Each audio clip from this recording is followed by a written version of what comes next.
UNU-EHS, yeah. Probably wasn't about RAED though.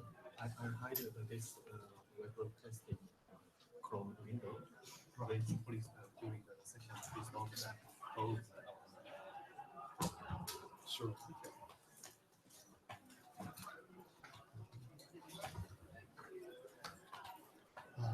Sorry, I've got some annotations. Is that right? This was. You won't need anyway, so just say I was just going to say like type of information and probably what you're talking about. You want me to read through a bit more? Guys, you want a bit of an introduction? Bio? You want your bio? Not bothered. Yeah, I'm not bothered.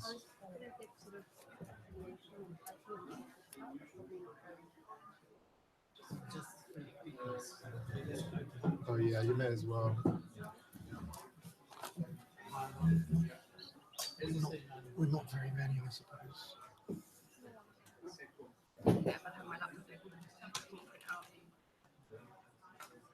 How's your thing going then? All right? What thing? This thing. How's your life going?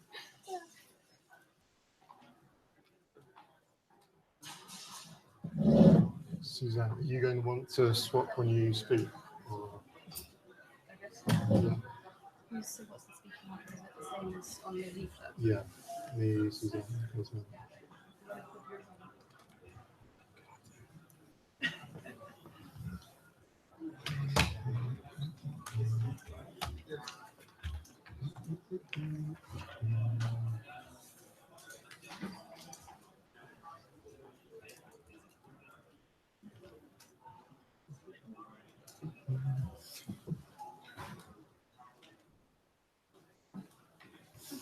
Do you want to wait a bit longer?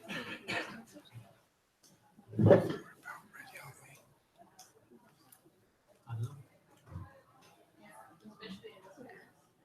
It's 6:30. Yeah, I guess it's that time.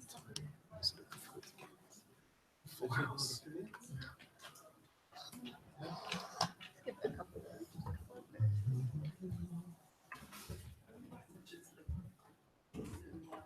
Yeah, and I think some people are thinking about other things.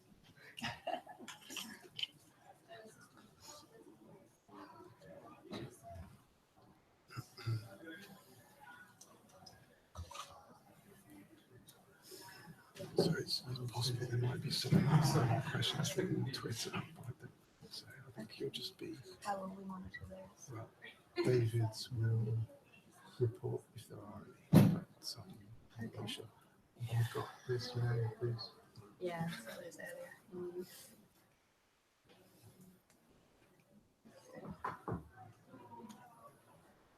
Okay, I guess I'll just continue. Evening, everybody. I think we'll get started. I think there are a couple of people enjoying the buffet outside, so I thought maybe a few more people will come in as we go. Welcome to this side event, presenting the latest research on climate change-related human mobility in Pacific small island developing states. I think it's particularly pertinent as we look forward to the incoming COP23 presidency of Fiji, taking over later this year, but also timely given ongoing and evolving processes here in the UNFCCC. So maybe to start, just a quick recap of where we are in those processes. Climate change-related mobility has been recognized in UNFCCC processes since the Cancun Adaptation Framework in COP16, and more recently in both the preamble and under loss and damage in the outcome document of COP21 in Paris. And in the Paris Agreement, the Executive Committee of the Warsaw International Mechanism was mandated to establish a task force on displacement, comprising experts from international organizations, NGOs, and state parties, of course, to develop recommendations for integrated approaches to avert, minimize, and address displacement related to the adverse impacts of climate change. Thank you. The first meeting of the task force will take place here in Bonn next week. And the new work plan of the ExCom is also being finalized following a meeting that took place here in March. So it's the ideal time to be talking about this issue which is often called the human face of climate change.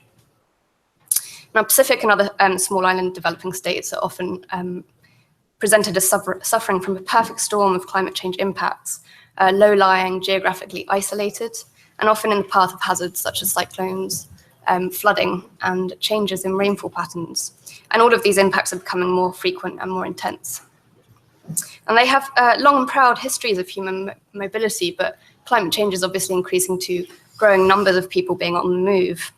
And while on the one hand, these movements can be a positive form of adaptation and improve people's lives, they can often be made reluctantly as well, as people are forced to move from their homes, as their livelihoods become untenable, or their area of living becomes less habitable.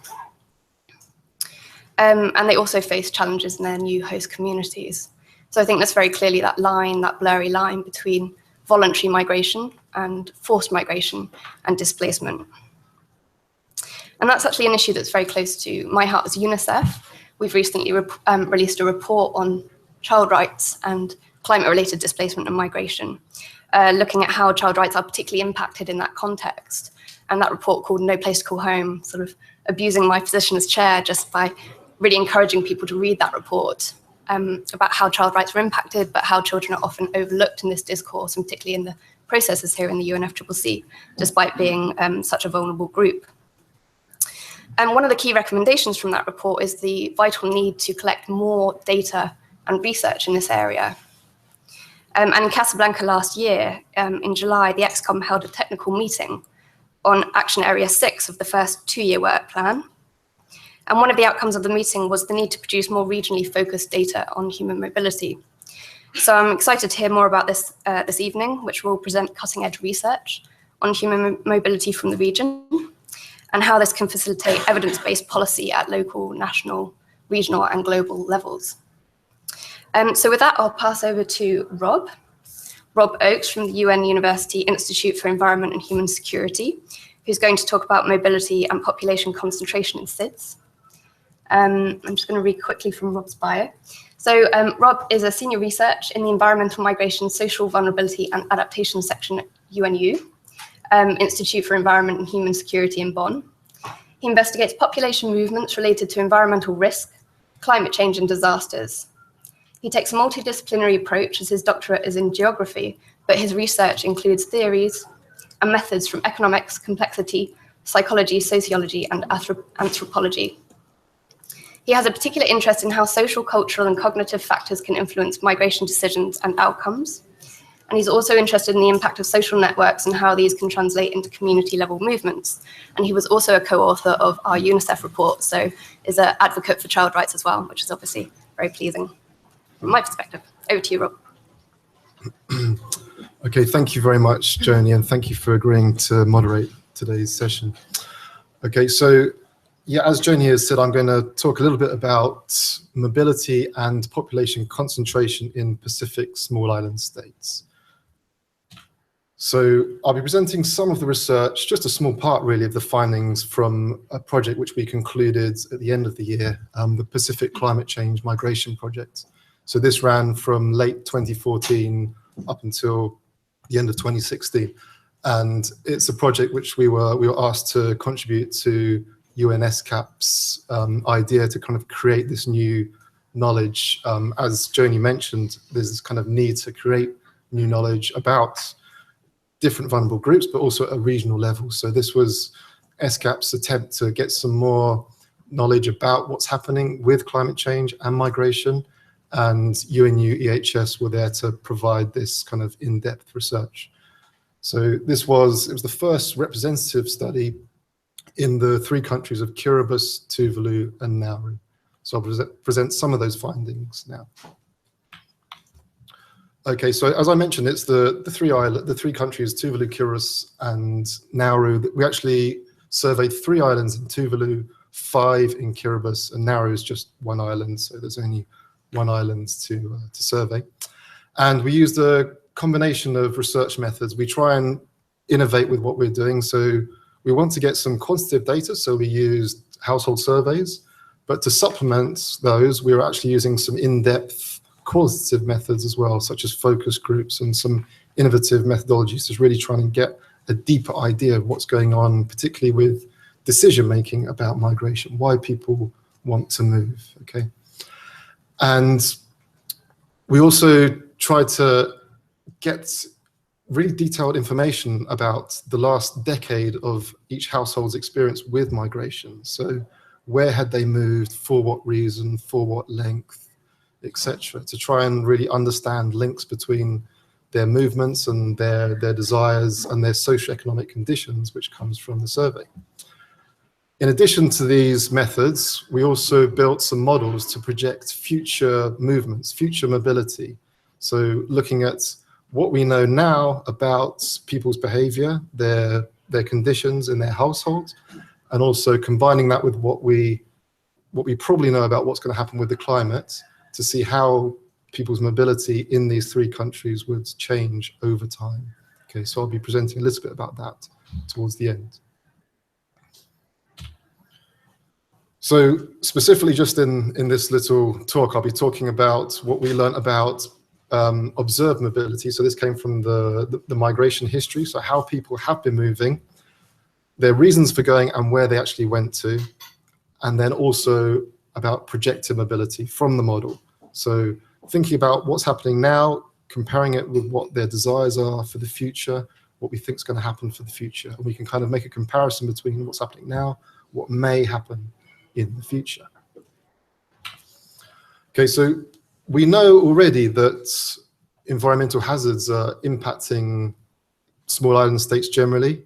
Specifically about these three nations, we asked them which of these events have impacted your household over the last 10 years. And you can see from the very top bar here that the vast majority of the three countries, the households in the three countries, have been affected by at least one of those impacts. Now, I don't know if you can see the details exactly, but if you look in the middle, you can see sea level rise. Of course, this is a big impact. This has affected most of the households in both Kiribati and Tuvalu.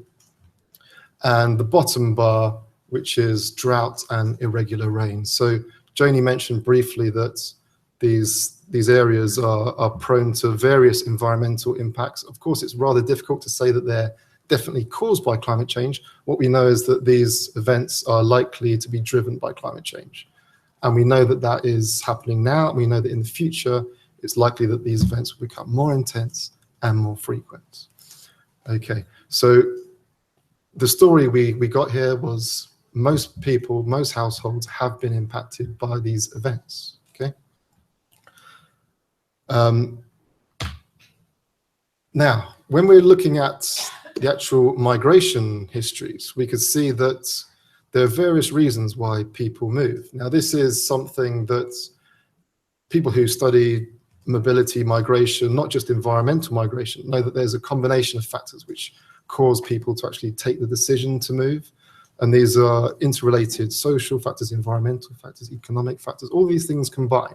But our question in this particular part of the research was, which was the main factor which triggered the movement, okay? So for Tuvalu, this is just for Tuvalu, you could see the top bars here are for environmental migration, and they're actually subdivided by the outer islands and the capital islands. So we produced data for the capital islands to compare it with what's going on with the outer islands. So we can see that actually this is quite a significant contributor to total movements, the environmental factors. Again, we can't say this is climate change exactly, but yeah, we can say there's a fair likelihood that climate change is having a role in this. So approximately 9% of all movements were triggered by mainly environmental factors, okay? Just looking at the rest of them, we can see that, as you might expect, education and work are quite important factors also, okay? And when we look at the destinations of these movements, okay, there's a very kind of simple pie charts here. You've got the three countries here, Kiribati, Tuvalu, and Nauru, and they're divided up into 4 segments. So we've got the purple segments is no movement. Okay, so these are people that didn't move at all in this 10-year period. So you can see that in Kiribati and Nauru, that over 3/4 of people didn't actually move in this period. You can see in Tuvalu that actually the no movement is only represents half of the pie graph. But that's not what I want to focus on. What I want to first of all highlight is the green wedge here. This is the so-called trapped populations. So this is the idea that people actually wanted to move, but weren't able to move. So there's various research that's been done into this, and it's the idea that people don't have the resources, the capital to be able to actually make that step to move, so that they're kind of frustrated migrants. And what we found that this is mainly linked to a lack of money, cash, but also linked to permits or visas. Okay, those are the two main reasons. And this was pretty present in all three countries. So people want to move, but aren't able to move. Now, if you look at the other two wedges, first of all, the blue wedge, this is the international movement. You can see that if we look on the right for Nauru, there's quite a significant number of people actually did migrate internationally. This is because we don't consider that there's any internal migration in Nauru because it's a small island. Okay, but they have some of the resources to be able to migrate. For Tuvalu, we can see that it's a bigger wedge actually, that blue, they're able to move internationally. And for Kiribati, you can see right at the top at 12 o'clock, there's a very, very thin wedge. So comparatively few people are actually able to move in Kiribati overseas to a different international destination. And actually the patterns for all three countries are broadly similar. The international movements are to Fiji, Australia, New Zealand within the region. But as you can see in Kiribati, with the red wedge, internal migration is much more prevalent than international. With Tuvalu, there's internal and international movements. Okay, so about these internal movements, that's what I want to briefly focus on now. So essentially what we see is happening is people moving from the outer islands. These are islands which are less developed, okay, less opportunities, and often they're the ones which are more dependent on the environment. So they're dependent on fisheries, agriculture also. So it seems to be that these islands are the ones which are more exposed to environmental risks. They're the ones which potentially will be more affected by climate change in the future and seem to be affected at the moment. So this is part of a wider idea of urbanization. So you can see this nice picture here. You've got, this is the path. People go towards the urban center. Now the urban centers in these countries are comparatively small by standards in the developed northern world. There's only 10,000 people in Tuvalu and only 5,000 in the capital of Funafuti. Kiribati is much bigger actually. There's about 100,000 people in the country and about 50,000 in South Tarawa.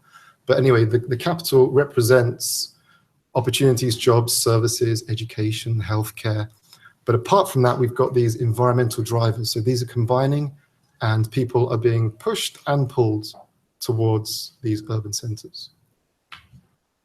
Okay, so what does this mean actually? So just looking at Kiribati, so Tarawa, South Tarawa is the capital of Kiribati.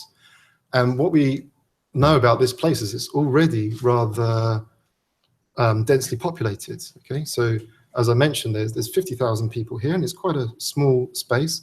Population density roughly equivalent to Hong Kong, so you think that's quite a crowded place. And as you may know, this is a very low-lying island, so it's very susceptible to sea level rise, but it's not so much that the islands are being flooded and going to disappear. Of course, this is a risk in the future, but what's more of an issue right now is that water is being contaminated by saltwater intrusion. So when the water comes in, it infiltrates the water which is under the ground, and that's where people get their fresh water from. When this is combined with irregular rain patterns, it means it's already problematic to access clean water.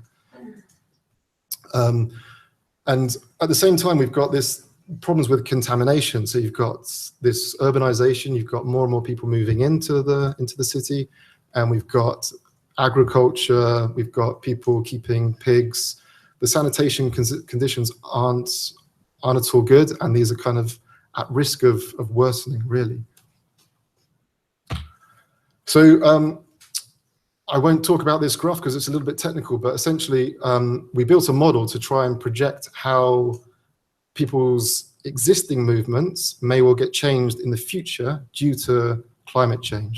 So what this shows us is for Kiribati,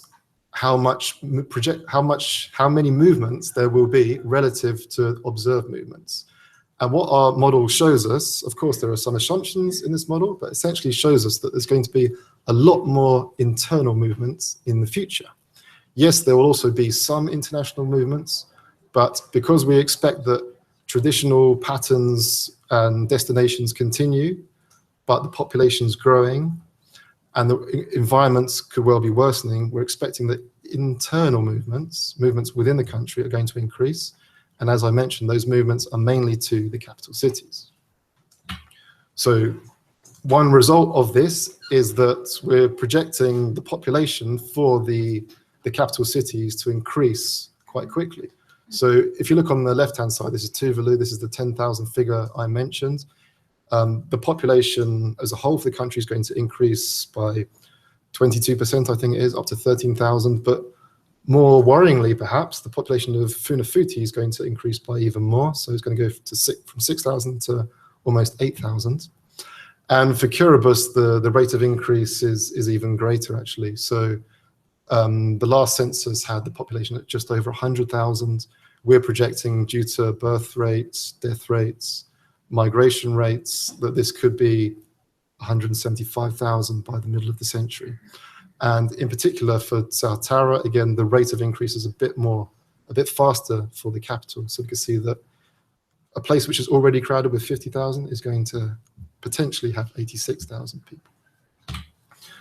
So what does this mean? In terms of risk, sometimes risk is understood by a combination of hazard, exposure, and vulnerability. So if we're trying to address this in terms of the hazards, that's maybe not something that I can talk about, or we have to leave that to the natural scientists. We know that climate change is happening. We can't be exactly sure what's going to happen, but we can see that today Fiji, for example, is at risk of a cyclone. We think that cyclones are going to become more intense. They may well become more frequent, okay?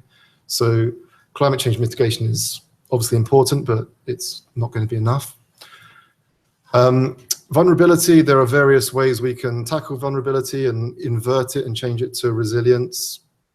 But exposure, this is kind of the message I want to explain here, that this is strengthening the evidence that the exposure of these people will increase, because the population in this island, which is physically exposed to these climate change risks, is going to grow, and these people may well be more vulnerable because they're moving into this already crowded places with insufficient basic services, so their vulnerability could well be increasing also. Okay, so just relating back to what Joni mentioned about the Taskforce on Displacement, so it's mandated to bring about conditions whereby we can avert, minimize, and address displacement. And I suppose in terms of averting and minimizing, that means preventing or reducing. This is all about building resilience. So I think I've got nothing new to say here, but it's going to be about disaster risk reduction, resilience, linking these to sustainable development goals. This is a development issue, of course. But on the other side, addressing migration, mobility, and I think I just want to talk about this concept of being able to migrate with dignity. So this is an idea which has emerged from Kiribati, particularly over the last 5 or 10 years. And what does this mean, really? Well, to migrate with dignity is to take back some of the agency, to be the person, the household, the community, the country who are actually taking decisions. So in this situation, they're able to move how, when, and where they want, as opposed to being pushed out by displacement or by their vulnerability. And in order for this kind of positive, adaptive migration, we need to increase the level of education whereby these potential migrants can have more opportunities in the wider world, be it in the Pacific region or elsewhere. And of course, in order for these people to be able to move, then the further bilateral agreements would be helpful to extend the numbers of people who are able to move to these places. This is the way that displacements would be reduced, and this is vital because when people are displaced, loss and damage just tends to be much higher. But I think it's important to state that this is still a last resort for many people. So in our research, people were constantly saying, yes, perhaps some people want to move because there are opportunities. Some people want to move because they want to find a better environment, but others still, they want to stay in their home where they grew up, where their ancestors' graves are, etc. And this is a message that the Prime Minister of Tuvalu made at a keynote speech when we had a meeting at the end of the project in December, just saying that, yes, some people will migrate, but ultimately this is our land, this is our culture, and moving is a last resort, really. Thank you. So you could access our reports on the website, ehs.unu.edu. Thank you.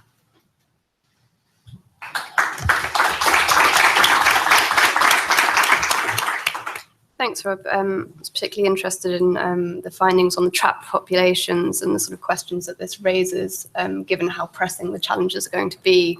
So you have the people, looking to migrate with dignity on the one hand, and then of course the trapped populations who have no choice. And I think in both circumstances, obviously there are key ethical challenges, but also issues around those people's rights as well. So yeah, very interesting. Thank you. I'm going to hand over the floor to Suzanne Melder, who is a research and policy officer on migration and environment at the Global Migration Data Analysis Center at the International Organization for Migration, based in Berlin. Suzanne has more than 9 years of experience in working on migration policy and research at the International Organization for Migration. She was in charge of a research component of the African, Caribbean, and Pacific Observatory on migration in Brussels, focusing on South-South migration and development. And over the past 3 years, she has managed a major research project on migration as an adaptation strategy to environmental and climate change in 6 pilot countries. And she moved from Geneva to Berlin in summer 2015. Suzanne, I think you're going to talk about making mobility work for adaptation to environmental changes, insights from SIDS case studies. Over to you. Thanks a lot, Jenny, and good evening, everyone, and thanks for coming. I know it's probably been a long day for you, so this is very much appreciated. So I'll be presenting some of the findings of this project with a weird acronym, which was called MECLEP, Migration, Environment, Climate Change, Evidence for Policy, that we implemented with 6 international partners over the past 3 years, including the United Nations University. We focused on 6 countries around the world, but I would like to focus on the small island developing states today, so Haiti, Dominican Republic, Mauritius, and Papua New Guinea. So you can see we focused on different countries around the world.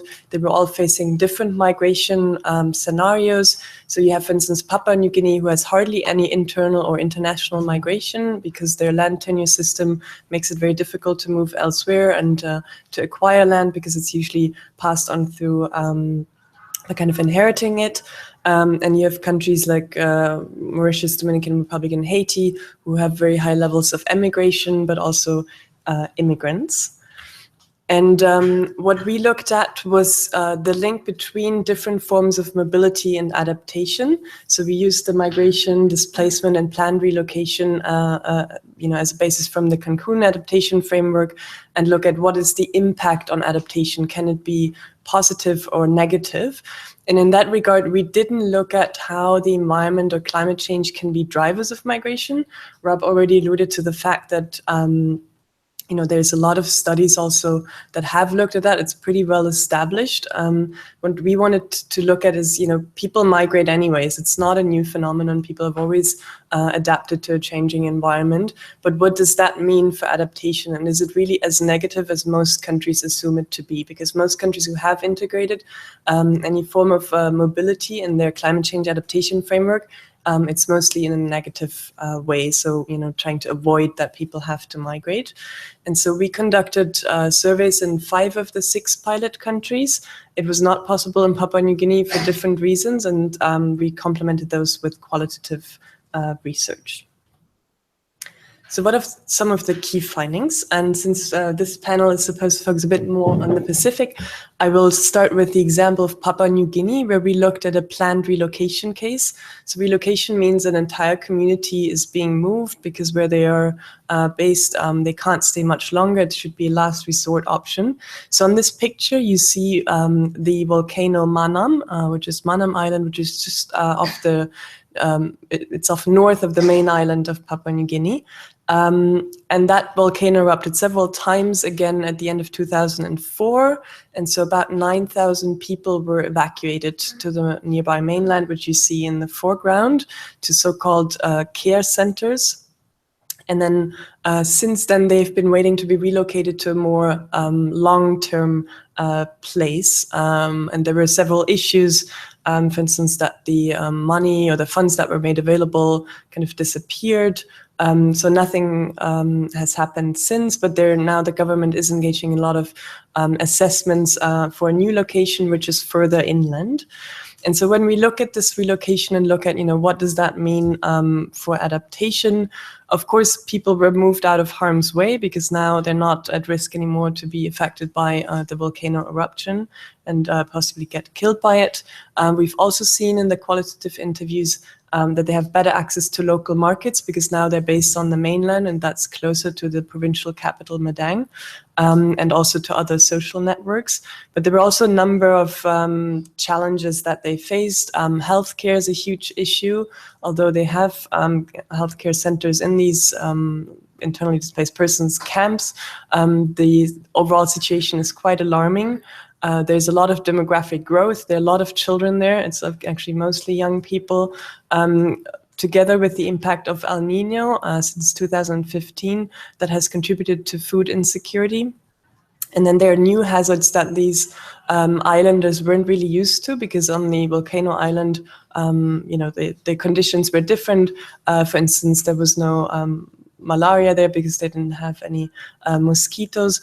And then there were a lot of violent clashes, a lot of tensions with the local population because they weren't really relocated along with usual trade patterns because they used to have, traditional trading partners on the mainland, but they were put somewhere else. So there were a lot of tensions about that land where they're based now.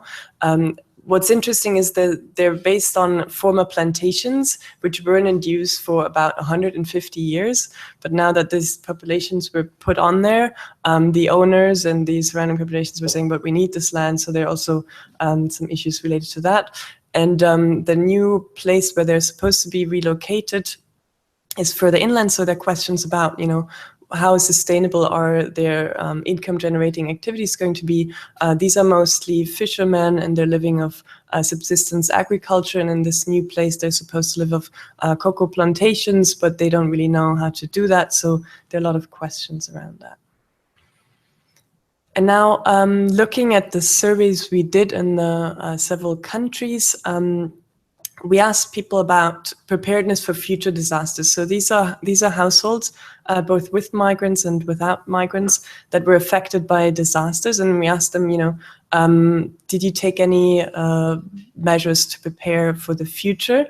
And two of those options were related to mobility. One was whether they moved to a safer place. And the second was, which you can see in green on the screen in those bars. And the second was whether they sent a household member to a village somewhere else to earn money. And what you can see is that, especially after the events occurred, people are, using migration actively to adapt to, or to prepare for future disasters. So this goes counter to the assumption that many governments have that, people don't want to move. It's something negative. People are actually actively engaging in this in the case studies we've looked at. And what is quite concerning is we asked also whether they received any warnings about these impending disasters. So we're talking about, floods, about storms, but also geophysical disasters. And what you can see is in red is when they didn't receive any warning, and in green when they received a warning and with enough time to act, and in yellow they received a warning but there wasn't enough time to act. And what you can see in the three small island developing states in the Dominican Republic, Haiti, and Mauritius is that almost 80% of people didn't receive any warnings in time. And this goes up to 90% if you think about if there was enough time to act. Now, what's interesting is in the Dominican Republic and Mauritius, the authorities and colleagues were telling us, but we have a warning system and this can't be true. So this is a question about, is it actually reaching people? Is it reaching the most vulnerable, those who are most affected by environmental changes? So there's a lot of room for maneuver there for policies and programs. We also asked those households that had a migrant in the family what the impact of migration was in general on certain categories. Here you see employment and income. And what you can see, especially in Mauritius, the impact was mostly positive, but also in the Dominican Republic and Haiti, the impact was either negligible, which you can see in yellow, or positive, which you can see in green. So, of course, there were also some households that said, there was a negative impact, but the positive or no impact at all prevailed. So there is quite some potential there that migration can also, support adaptation. And when we look at the categories of education and health, it's similar. So you see most households said the impact was actually positive or there was no impact at all. So it's not the kind of harm or negative effects that most governments are assuming. But of course, there are also potential risks. So we also asked about whether households faced any discrimination when in accessing employment, health, and education. And you can see migrant households are depicted in blue and non-migrant households in yellow. And you can see that migrant households across the board face more discrimination. In Mauritius, overall, the levels of discrimination seem to be a lot lower when compared to the Dominican Republic and Haiti. So there's also some issues about, these points in general in those countries. But you can see still in Mauritius, migrant households are twice as likely to be affected by discrimination than non-migrant households. So there are quite some issues. People move into hazardous areas, they may move into informal settlements, and then if they use those addresses, they might be discriminated against. So to close my presentations, what are some of the policy implications of that? The first point would be, migration in the context of environmental and climate change is a reality. It's not an issue of the future. Many countries are already facing this today. Many countries are already reacting. So it's important that mobility is integrated in climate change policies.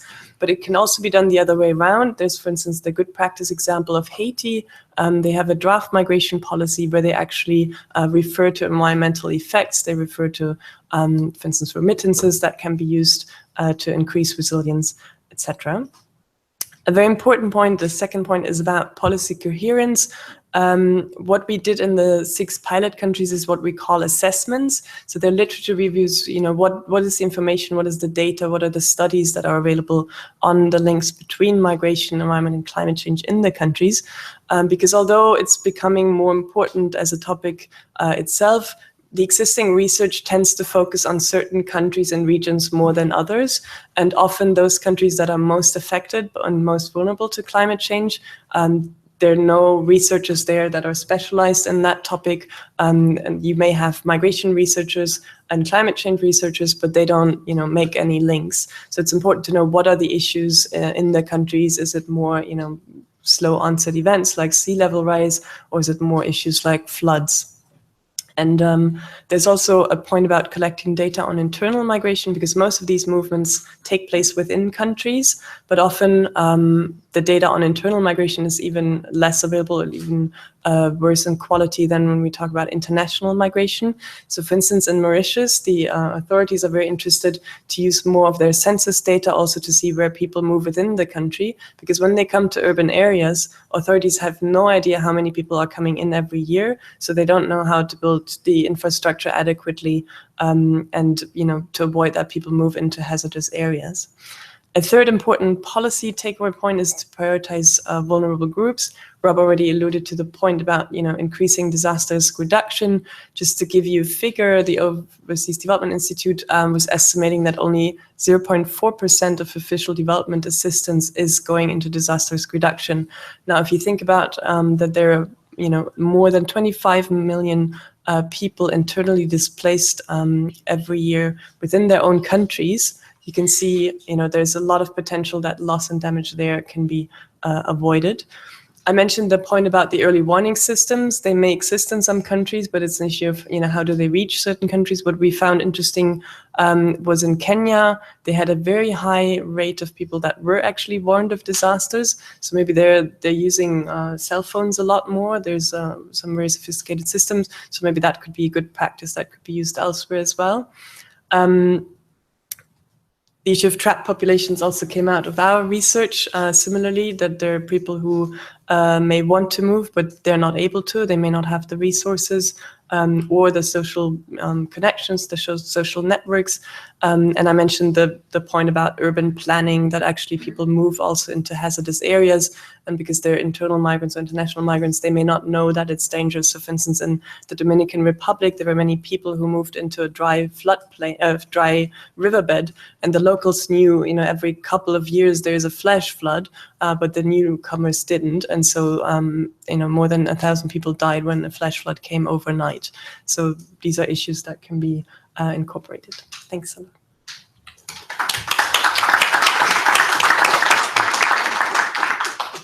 Thanks, Suzanne. Again, really interesting. And I picked up that you talked about how the impacts of mobility are positive broadly in the research you found, but you also mentioned issues regarding sort of access to health services and even violent tensions in host communities and sort of discrimination that they encountered. So it's interesting to see those two sides of it. And I think that's why it's obviously key that governments are taking a role here and making sure that they're incorporating this in national adaptation plans in a way that ensures it is a positive form of adaptation rather than simply taking a preventative approach. I was also struck by the figure of 80 or 90% of people not receiving warnings, which I think is pretty shocking. And again, I think comes back to the role of governments ensuring that their populations have access to the information they need to protect themselves, and also presumably that they're consulted on decision making, for example, in terms of planned relocation. So I'd be interested to come back to that maybe in the Q&A session on what you found from your research on whether populations were actually being consulted on how they should be relocated in that process of movement. So maybe we could come back to that. Thanks. I'm going to hand over to Cosmin Krendia now, who's going to address a regional framework on migration and displacement in the Pacific. Cosmin works as an associate academic officer or legal expert / legal expert, I should say, at the UN University Institute for Environment and Human Security as well, alongside Rob. He's acting as a focal point on legal issues associated with environmental degradation and the adverse effects of climate change, such as institutional vulnerabilities and adaptation, climate equity, climate justice, human rights, forced migration. He's conducting research on conceptual and comparative frameworks of legal perceptions of environmental vulnerabilities, resilience, and sustainable development impacts as well. He's best known for initiating and developing the concept of international hybrid law in 2007, which is a legal research tool which uses international law in climate change-related case analysis. He became one of the very first scholars to research the correlation between human rights, environmental, refugee migration law, and climate change in the field. More can be found in his book, which he published last year, called Legal Protection of the Sinking Island Refugees. Over to you, Cosmin.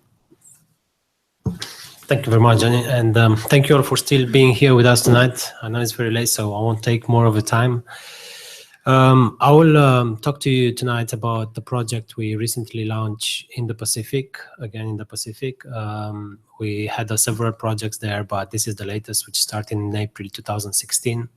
Actually before the Paris Agreement entered into force. And the project, it's a joint project between AXA Research Fund and the United Nations University Institute for Environment and Human Security. And it's focusing on legal gaps of which you can find the legal systems in the Pacific, and in particular, the countries of Vanuatu and Fiji. The countries were selected based on the discrepancies and the differences, the big differences between the two legal systems you can find in Vanuatu and in Fiji. And I'm talking here mainly about the custom law, which is the traditional law, the unspoken law, which is regulating most of the communities in Vanuatu and less communities in Fiji. However, that custom law and its strength, it's in comparison. We started to compare it with the national systems of law, with the law as we know it, which is most of it post-colonial, and how these discrepancies and gaps between the two systems of law in place, which for some reason work for now, but they don't have necessarily certain stability, and how these systems are going to react when international law, such as the Paris Agreement, will be implemented. It was very nice to see the Paris Agreement entering into force so soon, and the enthusiasm and the political momentum we had last year, when all the countries necessary to, which were necessary in number to sign and ratify for the Paris Agreement to enter into force, was established so quickly. Actually, it's the first time in history of any kind of legal document which enters into force so quickly. But at the same time, countries as excited as they are not necessarily prepared to implement the Paris Agreement starting tomorrow. And we can see that in the negotiations taking place this week, and we saw that in Marrakesh last year, and we'll probably see it for another COPs coming up, because the legal systems which they have in place are not necessarily friendly in regards to implementing international law without hitting and without this impact on the custom law and traditional law. We analyzed the systems of law from three perspectives using the hybrid methodology Jody was mentioning before, from the human rights perspective, migration perspective, and environmental perspective. And we found out that discrepancies are at all levels. And sometimes the custom law, which is the case of Vanuatu, prevail, as the constitution of Vanuatu says that the custom law actually prevails. It's mentioned in there. And its strength is actually much more powerful than the national law, which means that the top-bottom approach usually governments use when they are trying to implement any kind of international law, any kind of outside law coming into that country, it will not work, because the reaction of the bottom, which is bottom up from the legal system, which is the traditional at the community level, will be very strong. And sometimes it's so impartial that the results you have at the end is simply non-implementation of that piece of international law. So, for example, there are countries in the world, and now I'm expanding this finding, that will face problems when they try to implement the Paris Agreement, although they were one of the first signatories and states, or one of the first states to sign or to ratify the Paris Agreement, and mainly because the people are not used to that. Paris Agreement, as we know, has the strongest language on human rights so far from any environmental law we know. It's now, there are Stockholm Conference, the Rio declarations, there are not so much of human rights language present as it is in Paris Agreement. Although not operational, which you can find in articles, which means it gives some kind of strength, and only it's mentioned in the preamble, it's still very strong on human rights. For example, one of the findings we had from this AXA Research Fund and United Nations University joint project was that the human rights understanding of people at community level, tribe level, family level, clan level, or even sometimes geographically organized families level is not the same one which Paris Agreement intends to have. And although the Paris Agreement is very well intended in regards to human rights and the obligativity of the states to respect the human rights, and the people have a different understanding. They have a different understanding which, when they will face the implementation of Paris Agreement, will simply react, because some associations they have with human rights are completely inaccurate. Some of them are quite reluctant towards human rights as a Western concept, and so on and so on. And you can find that so much when you're starting to talk with the people on the ground to see what human rights means actually for them. That's only one finding. The second finding will be in regards to the complexity and the flexibility of the two systems of law, for example. And I will give you just one finding we had from Vanuatu and Fiji on the same time, based on the same questionnaire. For example, in Vanuatu, people believe that the aggressivity of the leaders in front of the community it's welcomed. And this is brings respect, and this brings implementation of the local traditional norms very strong, and the people are very happy with that. That's 70% of the people who believe in Vanuatu that the behavior of the leader in front of the community may be aggressive or even violent. And this is something which is acceptable by tradition. In Fiji, you have 68% of the people who do not agree with such a statement. However, it is faced that, for example, in order to implement such an international law and more, and after implementing Paris Agreement, accessing the funds which are coming with the Paris Agreement, the government has to work, and they have to work with the people and with their understanding of human rights. Although, for example, some of Vanuatu, it's a signatory of the International Convention on Cruel and Dehumanizing Behavior. Although it is the case, it is not the case at the community level. And sometimes the traditional law you can find at the community level is so strong that it overcomes any kind of national or domestic or state attempt to make the national law stronger in the present.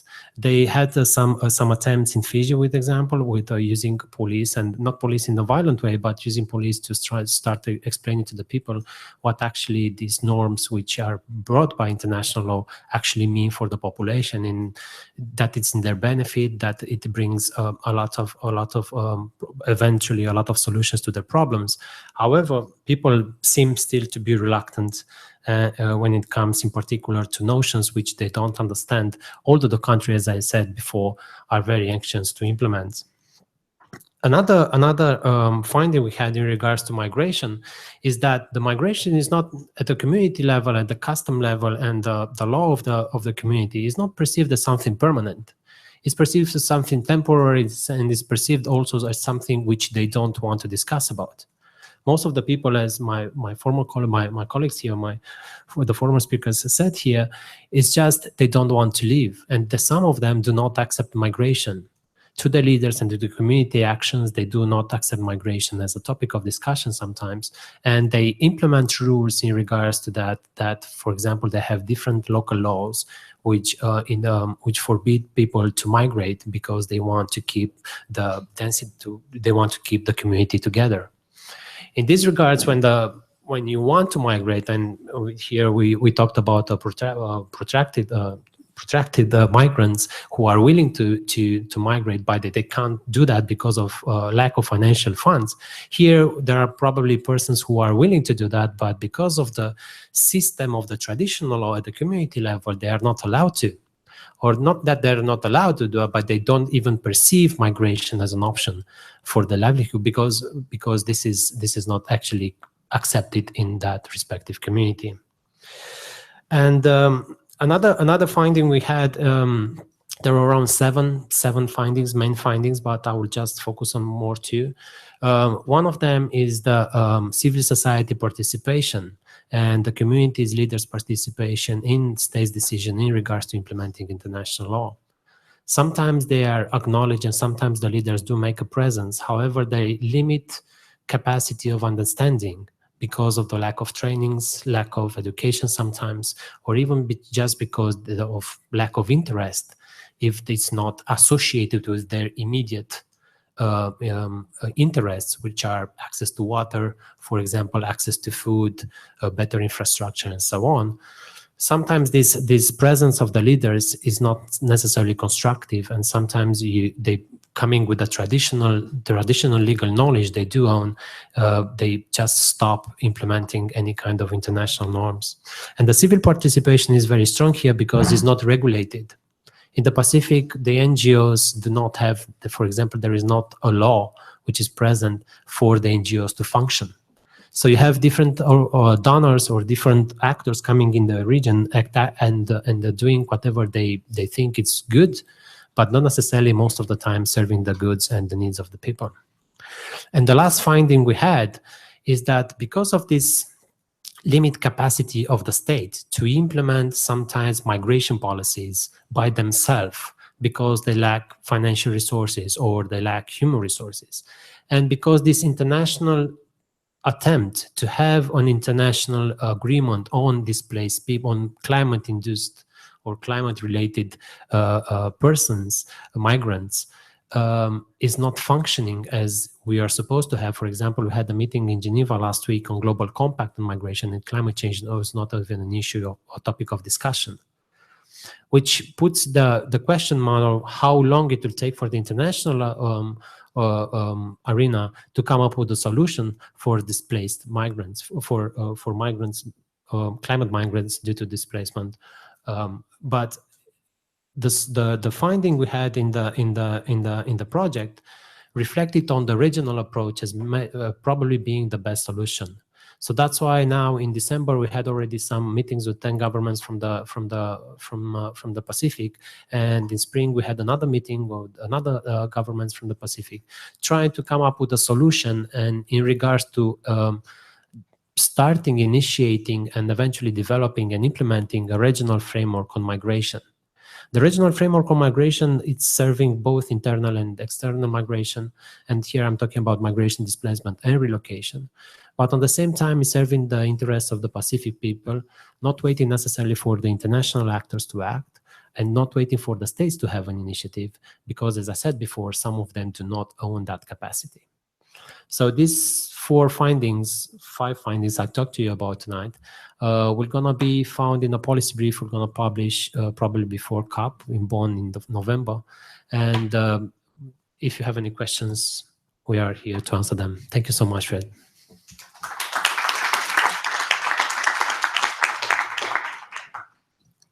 Thanks, Cosmin. Really interesting. And also, so bringing through this point about this potential clash between custom law and international, the Paris Agreement commitments, which I found really fascinating, actually. I hadn't thought about that. And also how that's perceived in terms of the human rights language in particular, which, of course, was a huge battle to get into the preamble of the Paris Agreement and is precisely designed to be protecting the rights of these people.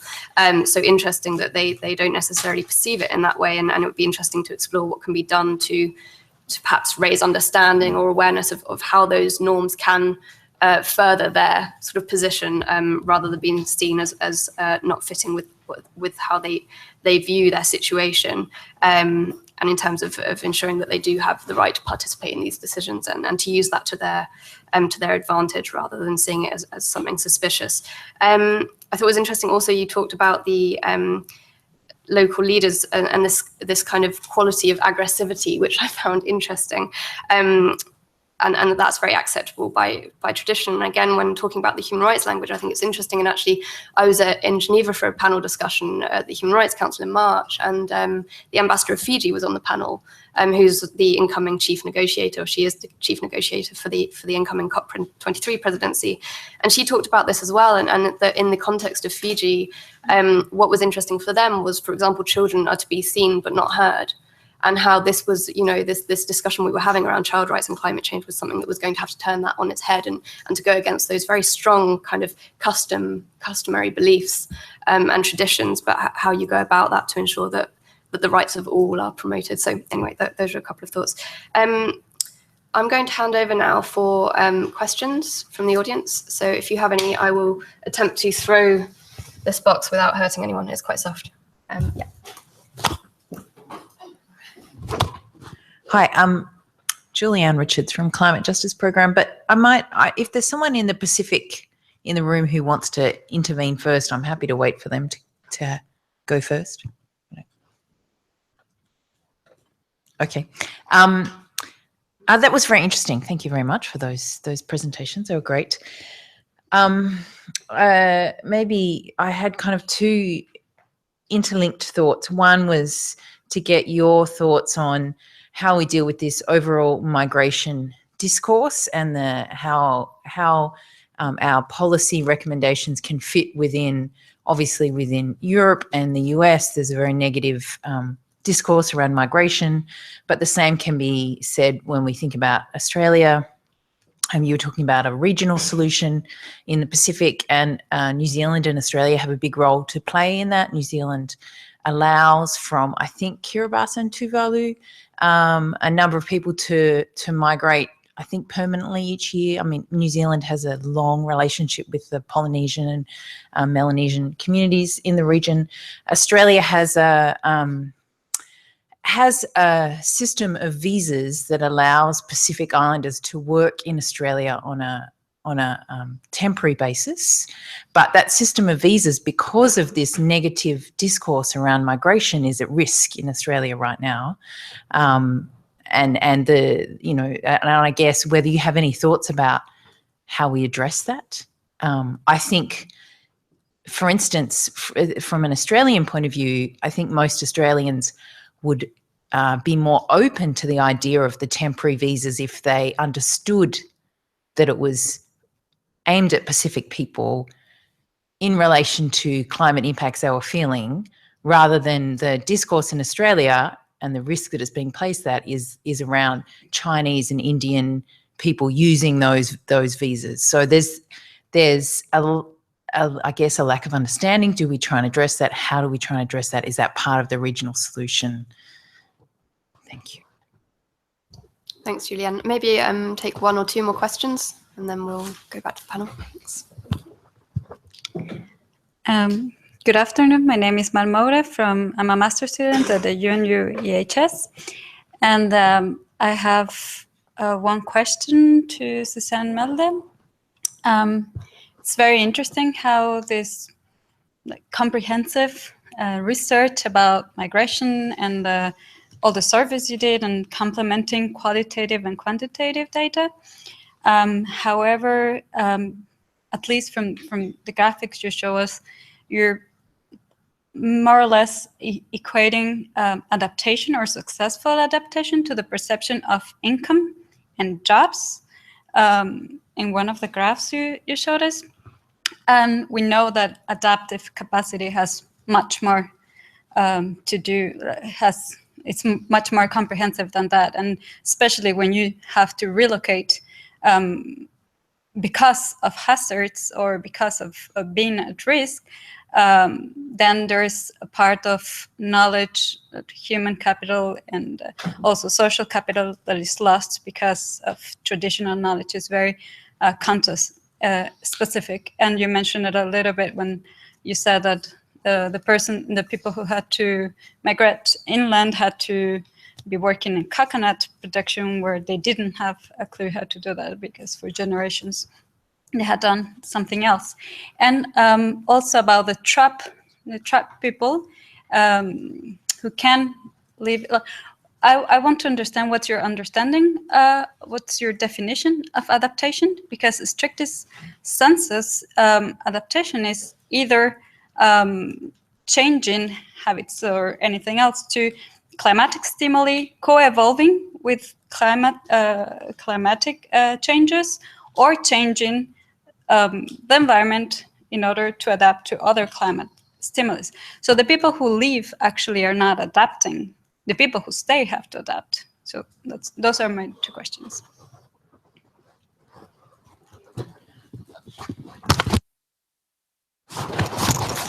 Sorry, my name's Laura. I'm also from UNU-EHS. I'm a master's student. This is also for Suzanne, maybe for all of you as well. You were talking about the Papua New Guinea case and sort of how the relocation money sort of maybe went missing or something. I'm just sort of wondering, does the funding usually come from governments for these kinds of projects, or is it NGOs, or where does the majority of it come from? Thanks.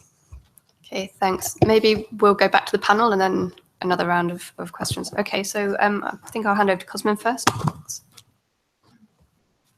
Okay, I think I just have to answer that question. The regional approach is not new. They tried regional approaches before, and they had some success. And it's not only in the Pacific, but you also have in Southeast Asia and in Africa.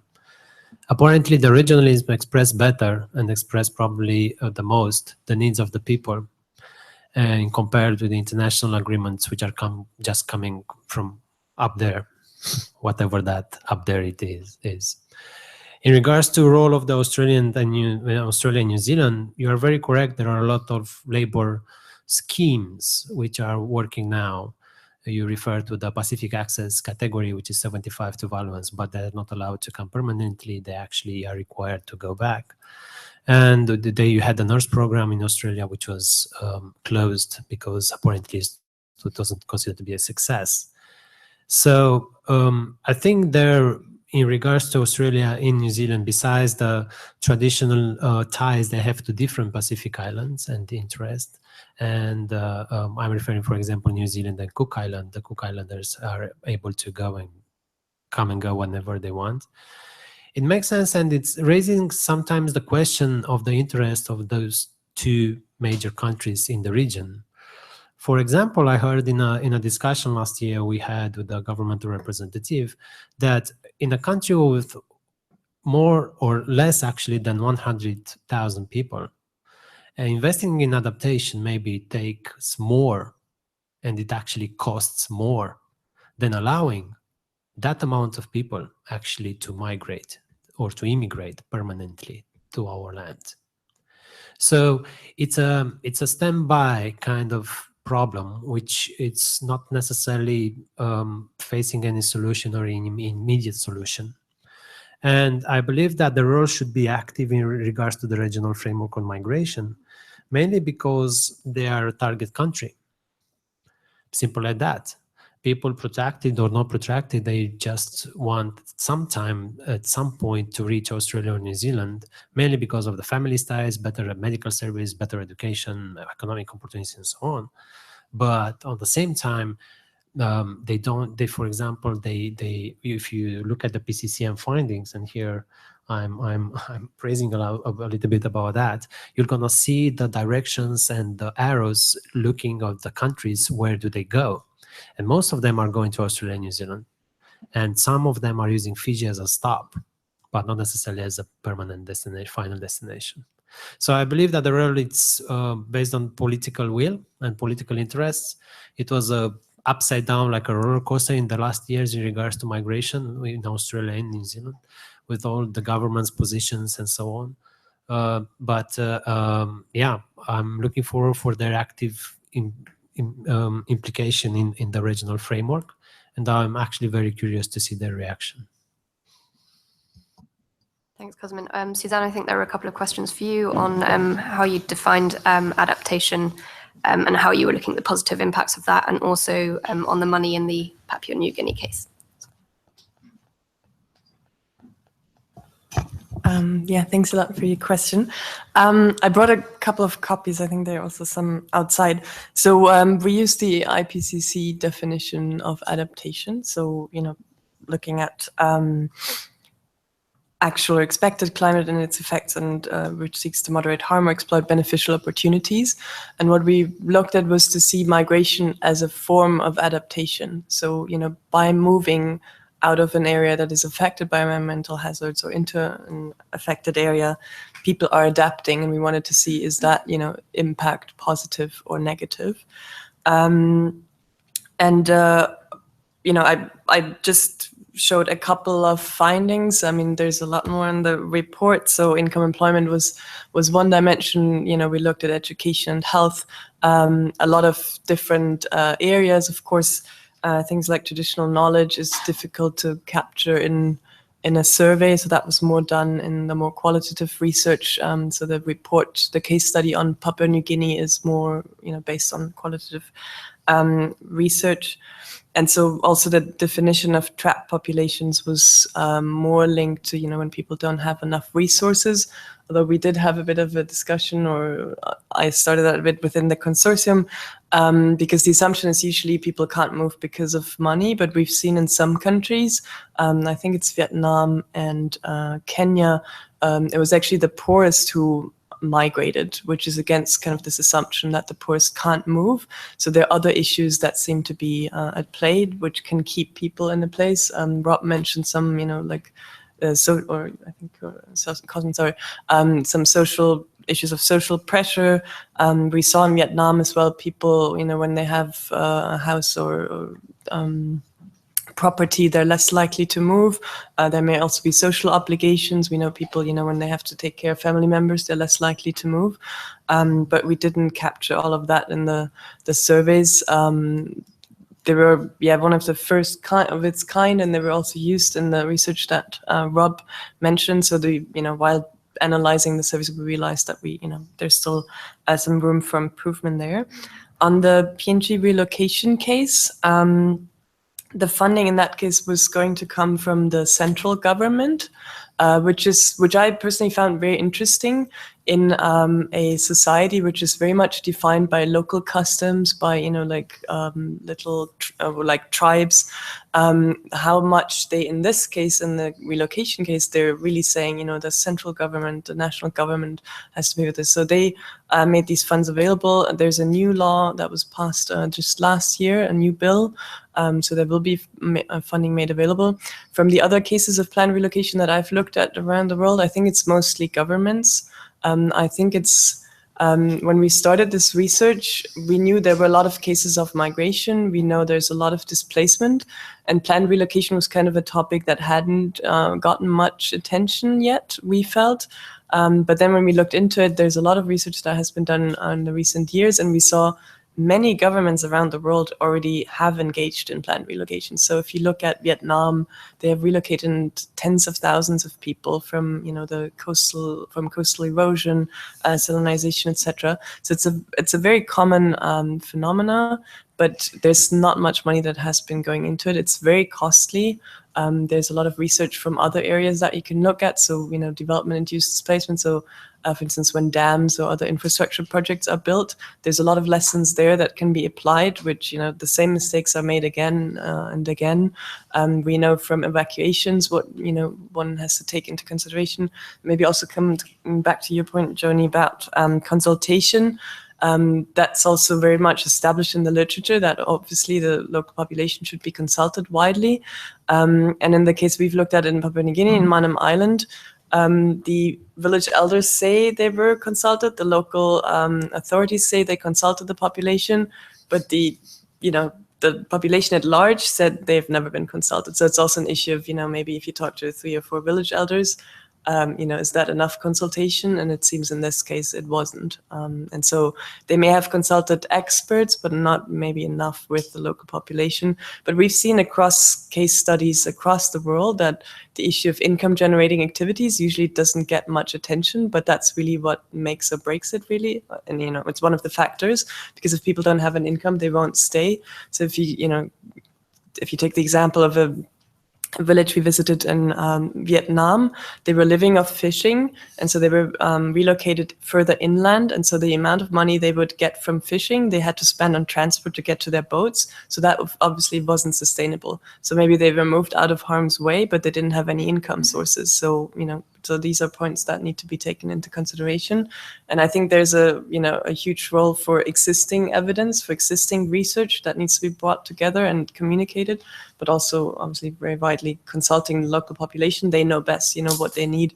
We've also looked at another relocation case in the Dominican Republic where they built very nice, shiny new houses, but they built very small land plots, so people can't have their cattle grazing there.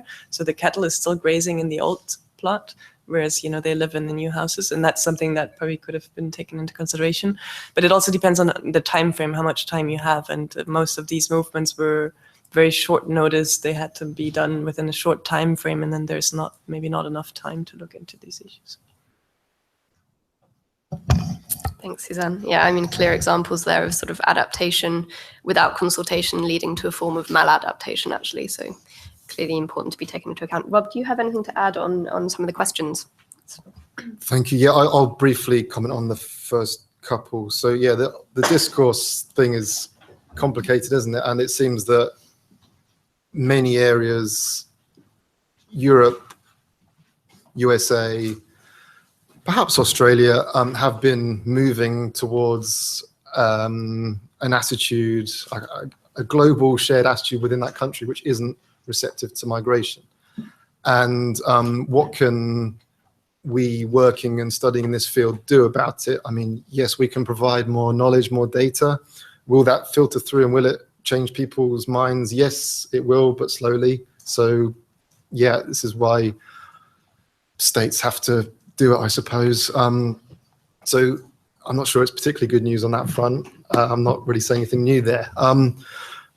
But another point is this also can impact on the potential migrants, because in the Pacific project, some of the people we were speaking to were saying, well, why would I want to go to Australia if I'm not going to, you know, feel my dignity there? They might not have mentioned that there was prejudice, but, you know, they don't necessarily want to go. So this is the perception of the place, you know, be it true or not, is potentially slowing down these movements and potentially applications for these programs like the PAC program Cosme mentioned.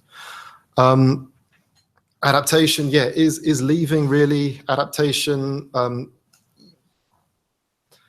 According to some aspects of the UNFCCC, yes, it is, because you're finding a new livelihood, you're supporting your household in a different way, adjusting to the changing climate. But do these people think of it as adapting, or do they think this difficult situation is making me move? So I suppose it's necessary to look at the positive aspects of it. And as Suzanne mentioned, there are various aspects in the MECLEP study. It's not just about money. I know that was just the one that maybe stood out, but she also mentioned it's about, yeah, did you feel like you were kind of excluded in society? So it's about things that you can measure, but it's also about how people feel about moving.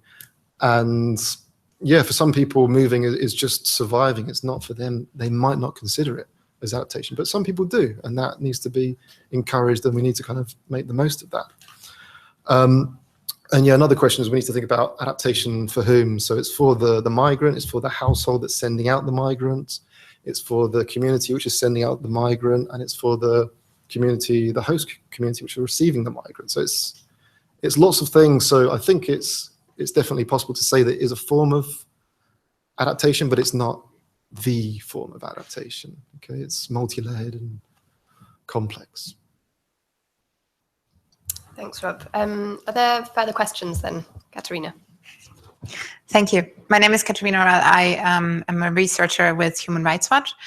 I had two questions. One is a general question to the panel about the availability of disaggregated data on this issue. And you mentioned in your presentations, and I was very happy to see that you had kind of distinguished in your research, for example, between migrants and non-migrants. And I was just curious if you have a general sense about what kind of disaggregated data we're missing. And just to give a bit of background from my own experience working on looking at the impacts of climate change on marginalized communities, I do think that there are significant gaps. For example, looking at how climate change specifically impacts women or indigenous peoples, and of course migrants, and often intersectionalities between these groups.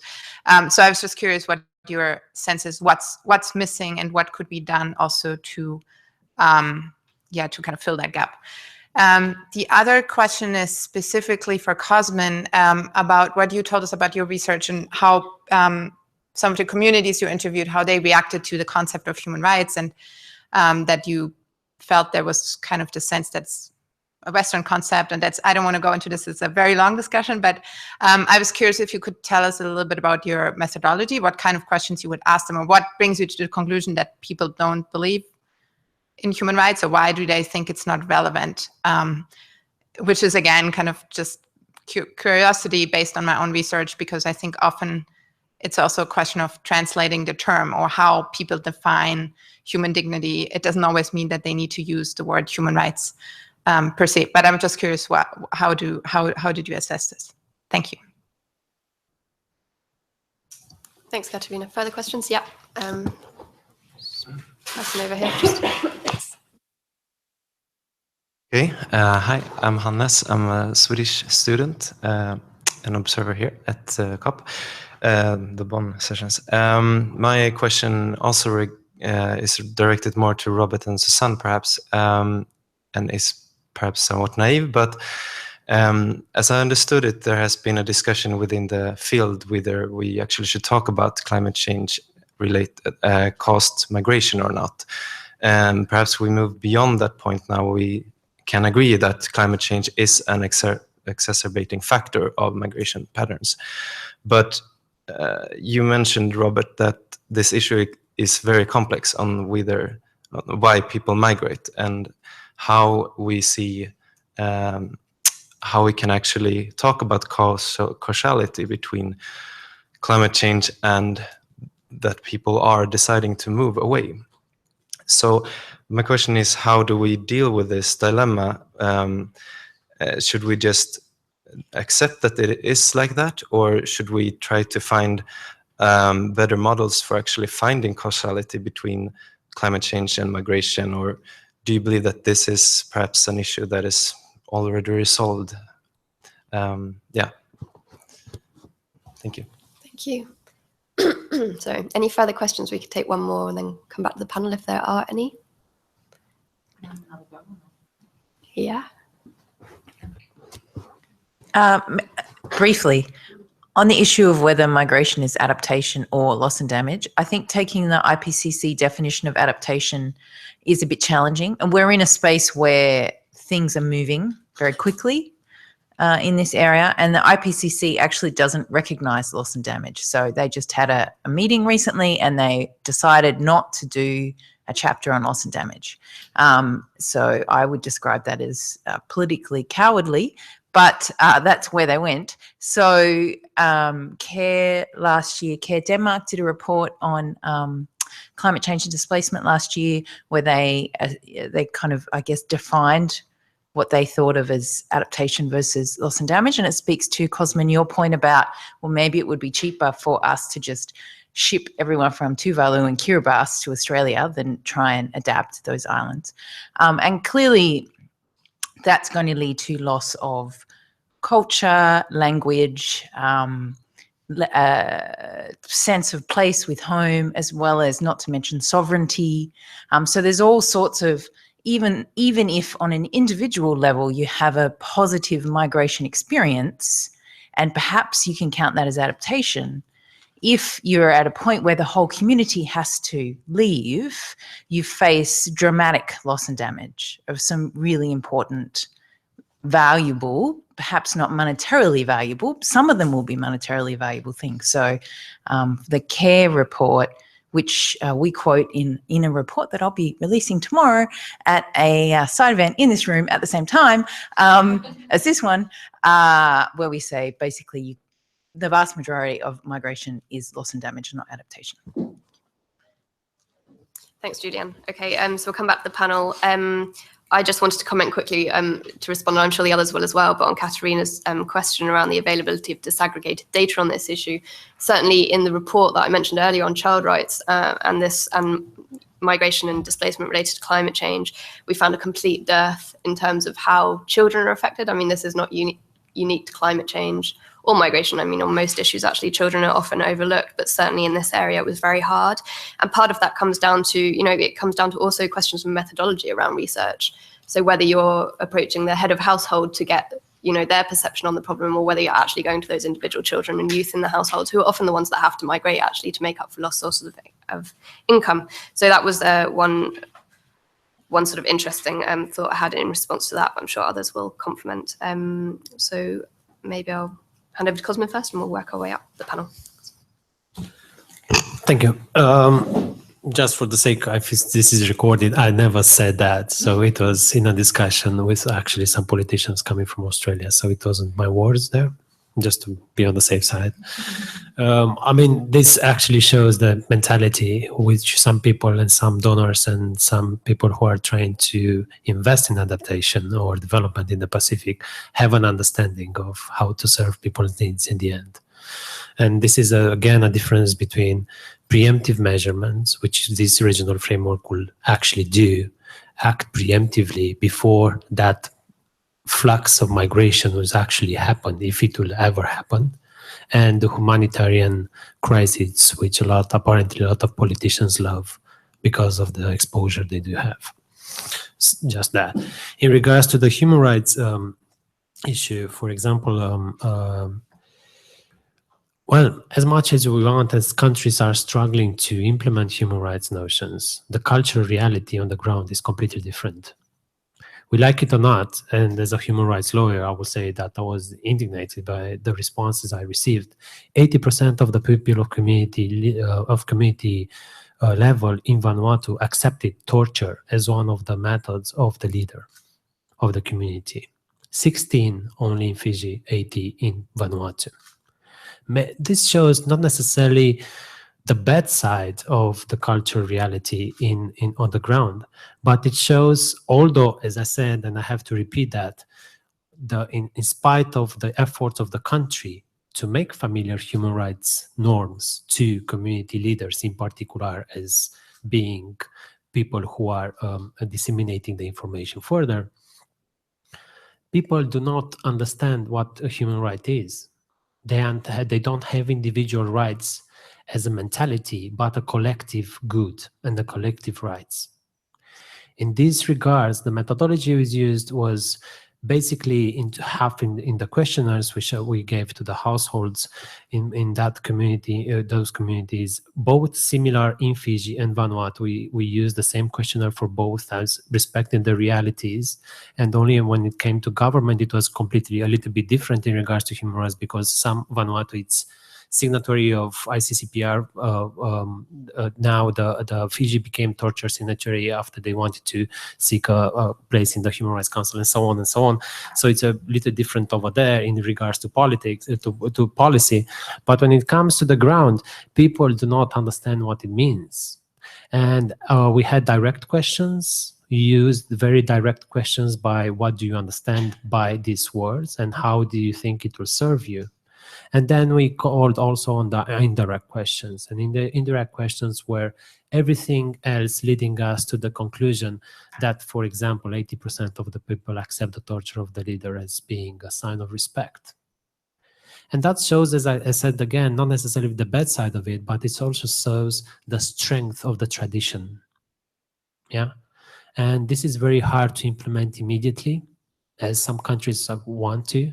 12 out of 14 Pacific Island countries were the first ones to sign and ratify the Paris Agreement.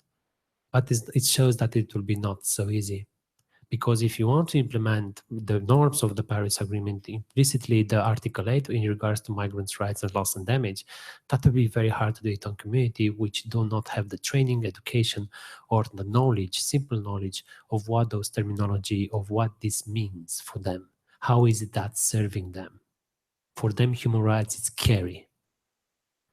It's a notion which scares them because it brings a concept which they do not understand. Even if it's access to water, better access to food, information, and so on. I talked to Suzanne, and I'm taking 1 more minute, I promise. I talked to Suzanne about the experience I faced in an isolated community on an island in Vanuatu, which was very scary for me as a researcher, because the problems they had accessing the water actually rejected my presence there. They were not interested in what I'm going to ask them. They were not interested in what I'm going to do. And it was very scary because one of the leaders had a machete playing with that in the dirt. And I was thinking like, wow, I need to make it from here alive. And it completely disconnected me from my research, just trying to understand what their needs are. And their needs, immediate needs they had, it was access to water. It is a human right, but you cannot act, they don't understand it as a human right. Yeah, they see it as an obligativity of the government of the province to act, to give them a drilling team to come to drill for the water so they don't have to go over 2 hills with the buckets to carry water for the community. And that was he was very aggressive as well in the light of what I said before, mainly because that was an immediate need. 1 year later, after the cyclone, for example, they didn't have access to the radio because the tower, which was broken and nobody came to repair it. These are completely different realities which you don't face when you are going into the community and starting to do your research. You are not even imagining that these kind of things will going to happen.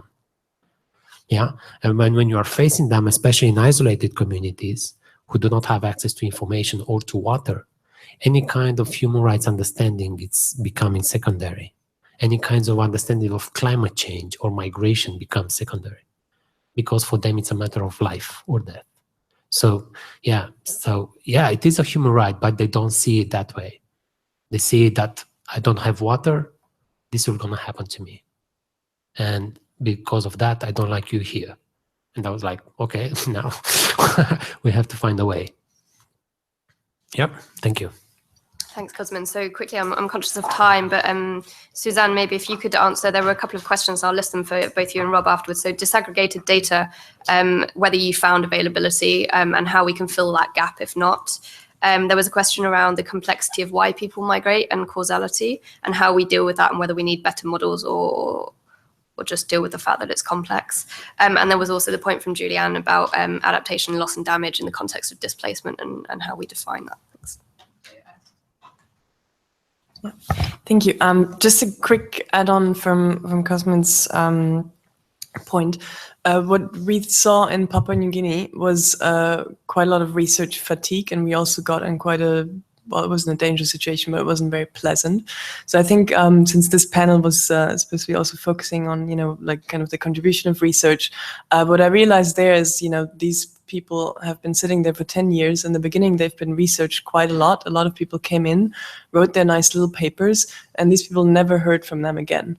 So I was actually asking colleagues to print out an article that someone wrote and give it to the people that he wrote it about, because there's also, the responsibility that we share that knowledge with the people that we're researching. And so I made sure that our case study was actually, shared with the local community, that they actually got hard copies, because it's not just about, going to nice events and sharing the knowledge, but also that it's actually for the people who are most affected. Just on the point on data, there's not enough, and there's not much data. There is data on displacement, internal displacement, or new internal displacement every year by the Internal Displacement Monitoring Center based on disasters. But that's, it has some flaws as well, but, that's pretty established.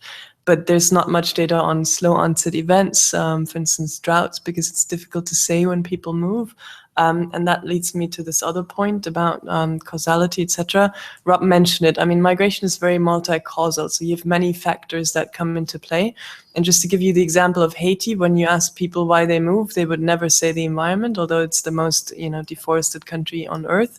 They will probably say for economic reasons. They won't make the link because, soil degradation, they won't be able to live off subsistence agriculture anymore, and that's why they have to move elsewhere. So it's very difficult to say, this person moved for environmental reasons, this person moved for social reasons. So that's why in the MacLab research, we kind of, went around that and said, okay, people move anyways. People move to study somewhere, to work somewhere, to reunite with their family, and we wanted to see how movements in general are then related to adaptation, and we looked at areas that were affected by environmental degradation. I know there are several initiatives that look into better data on that topic, and the media, for instance, is super interested always in having figures, but it's just methodological, very difficult to say, if someone actually moved for environmental reasons. And on the question on adaptation and the definition by the IPCC, I mean, I understand there are political factors behind, but I mean, the reason why we took this definition is because, in the Cancun adaptation framework, there was the decision that there needs to be a better understanding of the links between migration, displacement, planned relocation, and climate change. There's not enough cooperation.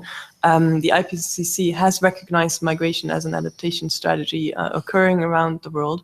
And what we did before we started our research is to put together a glossary of terms, because, we're talking about migration, which is mostly social sciences, and then we have the climate change community, which is a lot more technical, also the definition. So bringing that together in one place, and we just decided to use the IPCC one, but it wasn't, taking any positions or value.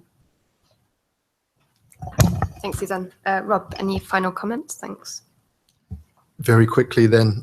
So the issue of disaggregated data.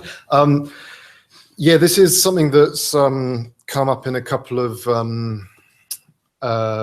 processes recently that I've been a part of. So in when the ExCom of the Warsaw International Mechanism are looking at the next 5-year work plan, and indeed for the Taskforce, which is going to be meeting next week, this issue is definitely kind of near the top of the list. It's something that is needed. And I think this is partially a result of it being quite a young field, really. I mean, people have been researching this for 10, 15 years.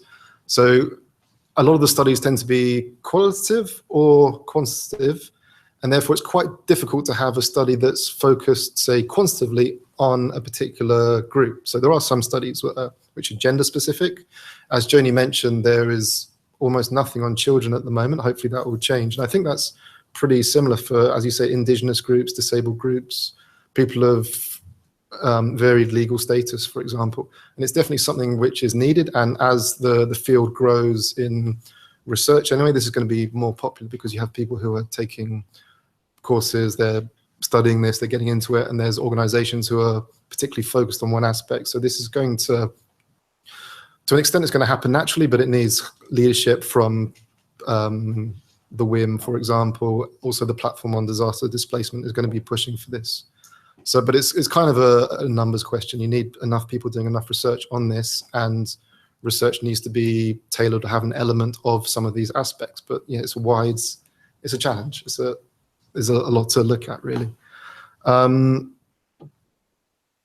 Briefly, causality. So for the migrant, yeah, maybe they don't know, maybe they don't care, actually. They're thinking, right, I'm moving. Sometimes they're feeling somewhat happy about it, sometimes somewhat unhappy. Maybe a bit of both, it's complicated. Is it important to know? From a researching point of view, of course, it's very interesting to find out this, but it is very difficult, as has been alluded to. It is important to do it because states, parties need to understand, and as Suzanne mentions, they want numbers also. Numbers are quite difficult to generate for the future. So I've mentioned these projections. They're projections, they're not predictions. But the Internal Displacement Monitoring Center does produce the statistics on what is happening. They're linked to environmental events, and these get quoted everywhere. And these are the sort of figures which are important at meetings such as this and other ones at domestic, regional, local level. So it is important to produce data which can make that really direct link, but yes, it is a challenge, and there are various ways to improve methods to do that. I don't think there's time to discuss it really, but yeah, it's certainly a challenge, and it's what people are trying to do because it is so important for action to be taken.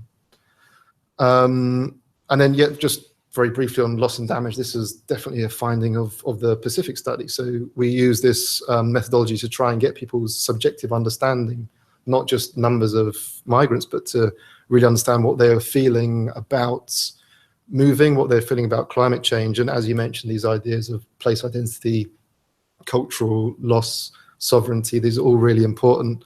And yeah, even culture more generally, like people not thinking that it wouldn't be necessary to move because that God would be protecting them. And you know, this is a valid point. Objectively, there might not be science that backs it up, but it's something that policymakers need to certainly consider. So this kind of, yeah, loss and damage is a broad area that really needs to be looked at because, as you mentioned, it is a kind of existential question for some people. Thank you. Great. Well, thanks, everyone. Thanks to you guys for the rich discussion and questions, and thanks very much to the panelists. And yeah, enjoy your evenings. I'm sure you're all ready for dinner.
Maybe if I come straight from now, by 6 o'clock.